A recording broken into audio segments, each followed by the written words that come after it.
देशभरात आणि महाराष्ट्रात आता महिलांचं एकत्रीकरण आम्ही करणार आहोत।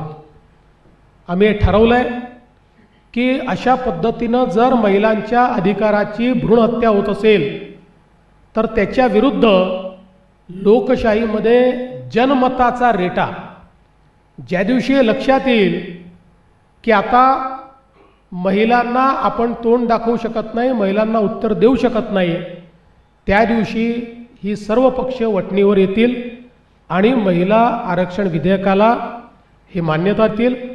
आणि म्हणून आम्ही महायुतीतले सगळे पक्ष आपापल्या परीने या संदर्भात जनमत एकत्रित करण्याचं काम करू, महिलांना संघटित करण्याचं काम करू। महाराष्ट्रातनं 1 कोटी महिलांच्या सह्या या आम्ही गोळा करणार आहोत या बिलाच्या समर्थनार्थ।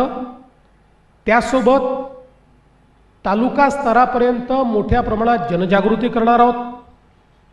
उद्या भारतीय जनता पक्षाने एक या संदर्भातला मेळावा बोलवलेला आहे, आमच्या मित्रांना देखील आम्ही तिथे निमंत्रित करू। सगळे पक्ष एकत्रितपणे आणि आपापल्या परीनं महिलांमध्ये जनजागृती करून महिला विरोधी चेहरा काँग्रेस, महाराष्ट्रामध्ये काँग्रेस, शरद पवार राष्ट्रवादी आणि उबाठाचा हा जो महिला विरोधी चेहरा आहे, हा चेहरा आम्ही उघडा करू।